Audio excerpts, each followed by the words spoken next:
বন্ধুরা, আলুর তরকারি তো অনেক রকমভাবে বানিয়ে খেয়েছেন। একবার এরকমভাবে সেদ্ধ আলু দিয়ে তরকারি বানিয়ে দেখুন, যেটা লুচি পরোটার সঙ্গে দুর্দান্ত খেতে লাগবে। তো চলুন শুরু করা যাক আজকের রেসিপি। এখানে আমি সেদ্ধ করে নেওয়া আলু নিয়েছি, আর আলুটা কিন্তু এখানে আমি খোসা শুদ্ধই সেদ্ধ করে নিয়েছি। আর এবার খোসাটাকে আমি ছাড়িয়ে নিচ্ছি। এখানে আমি 5টা আলু নিয়েছি, আপনারা আলুর পরিমাণটা কম বা বেশি করে নিতে পারেন। তো এখানে সমস্ত আলুটার খোসা ছাড়িয়ে নিয়ে চলে এসেছি। এবার এখান থেকে দুটো আলু এভাবে হাতের সাহায্যে ম্যাশ করে দেবো। এভাবে করে একটু ম্যাশ করে দিলে আলুর যে তরকারিটা, সেই তরকারির গ্রেভিটা কিন্তু ভীষণ ভালো হয়। আর বাকি আলুগুলোকে আমি চাকু দিয়ে কেটে নেব।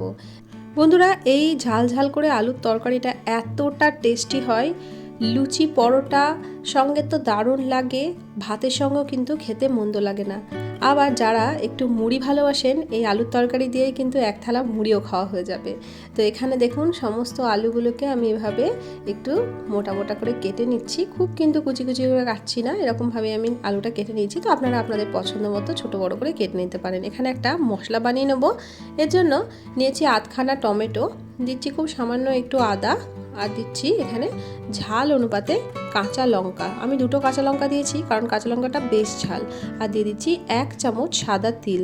সাদা তিলটা কিন্তু অবশ্যই দেওয়ার চেষ্টা করবেন। তো এটাকে স্মুথ করে পেস্ট করে একটা সাইডে আমি রেখে দিয়েছি। এখানে সামান্য একটু জলের মধ্যে আমি দিয়ে দিচ্ছি 1/2 চামচ ধনে গুঁড়ো, 1/2 চামচ জিরে গুঁড়ো, পরিমাণ মতো হলুদ গুঁড়ো, আর এখানে দিয়ে দেবো সুন্দর একটা কালারের জন্য 1/2 চামচ কাশ্মীরি লঙ্কার গুঁড়ো। এটা কিন্তু অপশনাল, কাশ্মীরি লঙ্কার গুঁড়োটা হাতের কাছে থাকলে দিতে পারেন, সুন্দর একটা কালার আসবে। খুব ভালোভাবে এই জলের মধ্যে মশলাটাকে একটু গুলে রেখে দেবো। তো এভাবে মশলাটা যদি আগে থেকে একটু তৈরি করে রেখে দেন, তাহলে কিন্তু বাটা মশলার মতোই টেস্ট আসে। তো এবার কড়াই চাপিয়ে দিলাম, আর কড়াইয়ের মধ্যে দিয়ে দিলাম সর্ষের তেল। আমি আজকে রান্নাটা সর্ষের তেলেই করছি, আপনারা চাইলে কিন্তু সাদা তেলেও করে নিতে পারেন। তো এভাবে একটু খুন্তি দিয়ে তেলটাকে কড়াইয়ের চারিপাশে একটু লাগিয়ে দিলাম। তো এতে করে কড়াইটা কিন্তু পুড়ে যাবে না। তো এবার এই কড়াইয়ের মধ্যে যে তেলটা নিয়েছি, সেই তেলের মধ্যে দিয়ে দিলাম 1/2 চামচ গোটা জিরে। তো জিরেটা দেওয়ার পর এর মধ্যে দিয়ে দিচ্ছি খুব সামান্য একটু হিং, এতে ফ্লেভারটা কিন্তু দারুণ আসে। এবার বেটে রাখা মশলাটা এর মধ্যে দিয়ে দিলাম। তো মশলাটা দিয়ে গ্যাসের ফ্লেমটা একদম লো টু মিডিয়ামে রেখে কিছুক্ষণের জন্য একটু নাড়াচাড়া করে নেবো, যতক্ষণ না ওই আদার কাঁচা গন্ধটা একটু চলে যায়। তো খুব বেশি কিন্তু কষাবো না, হালকা করে আমি একটু কষিয়ে নিচ্ছি। তো বন্ধুরা, এতক্ষণ পর্যন্ত যারা ভিডিওটি দেখছেন, একটা লাইক করতে ভুলে গেছেন, একটা লাইক দিয়ে ভিডিওটি দেখা কন্টিনিউ করবেন। আপনাদের একটা লাইক আমাদের জন্য অনেকটা গুরুত্বপূর্ণ। তো এখন একটু মশলাটা কষিয়ে নিয়ে এর মধ্যে সেদ্ধ করে রাখা আলুটা দিয়ে দেবো।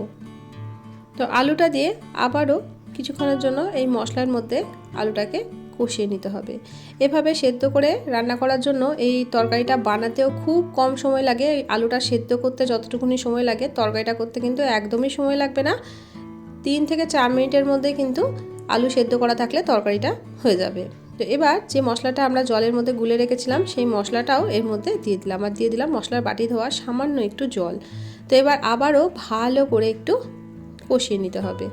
সুন্দর করে একটু কষিয়ে কষিয়ে রান্না করলে যে কোনো রান্নায় কিন্তু খেতে ভালো লাগে। তো এভাবে আমি আলুর তরকারিটাকেও একটু কষিয়ে নিচ্ছি। এখনও পর্যন্ত লবণের ব্যবহার করিনি। তো এবার আমি দিয়ে দিচ্ছি স্বাদ অনুযায়ী লবণ। লবণটা দিয়ে আবারও ভালো করে লবণটাকে একটু মিশিয়ে দেবো, যাতে আলুর মধ্যে খুব ভালোভাবে লবণটা ঢুকে যেতে পারে। তো আবারও একটু সময় নিয়ে একটু কষিয়ে নেবো, যতক্ষণ না মশলা থেকে তেল ছাড়ছে। বন্ধুরা, আজকের রেসিপিটা কে কোথা থেকে দেখছেন অবশ্যই কমেন্ট করে জানাবেন। আপনাদের একটা সুন্দর কমেন্ট আমাকে কিন্তু অনেকটা আগ্রহী করে পরের ভিডিও বানানোর জন্য। আর আপনাদের সুন্দর সুন্দর কমেন্টে কিন্তু আমি রান্নার উৎসাহ পাই।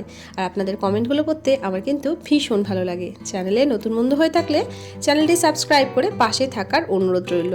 তো এবার দেখুন আমার কিন্তু কষানো হয়ে গেছে। এবার দিয়ে দিলাম একটা ছোটো কাপের 1 কাপ গরম জল। অবশ্যই কিন্তু এখানে গরম জলটা দেবেন, ঠান্ডা জলটা দেবেন না। গরম জলে কিন্তু রান্নার টেস্টটা বেশি ভালো হয়। তো আমি হালকা করে গরম জল এর মধ্যে দিয়ে দিলাম, খুব বেশি কিন্তু গরম ছিল না, হালকা গরম জল এর মধ্যে দিয়ে ভালো করে আবারও একটু খুন্তির সাহায্যে নাড়াচাড়া করে দিলাম। এবার এটাকে একটু ফুটতে দেবো।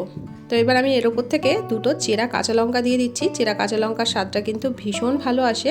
আপনারা চাইলে কিন্তু ফোড়নে শুকনো লঙ্কাও দিতে পারেন, আমি কিন্তু ফোড়নে আর শুকনো লঙ্কা এর মধ্যে দিইনি। এবার এর মধ্যে দিয়ে দিচ্ছি আমচুর পাউডার। আমচুর পাউডারটা আমি 1 চামচ মতো এর মধ্যে দিয়ে দিলাম। এতে একটা টক টক স্বাদ আসবে, খেতে ভীষণ ভালো লাগে। দিয়ে দিলাম কিছুটা কাসুরি মেথি।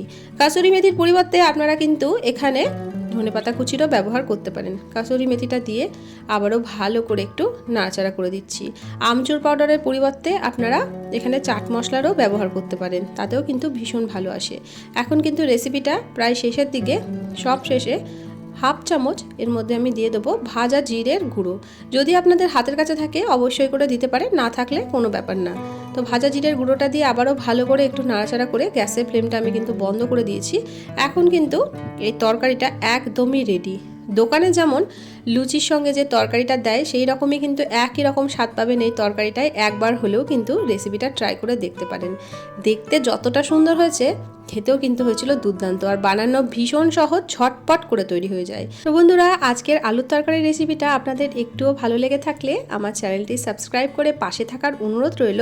পাশে থাকা বেল বাটনটিকে প্রেস করে অল নোটিফিকেশনটা অন করে রাখবেন, যাতে আমি নিত্য নতুন কোনো রেসিপি দিলে সবার আগেই আপনাদের কাছে নোটিফিকেশন পৌঁছে যায়। রেসিপিগুলো ভালো লাগলে প্রিয়জনদের সঙ্গে শেয়ার করতে কিন্তু ভুলবেন না। আজকের মতো আসি, দেখা হবে অন্যদিন অন্য একটা রেসিপির সাথে। সবাই ভালো থাকবেন, সুস্থ থাকবেন, সাবধানে থাকবেন। রেসিপিটি দেখার জন্য সকলকে অসংখ্য ধন্যবাদ।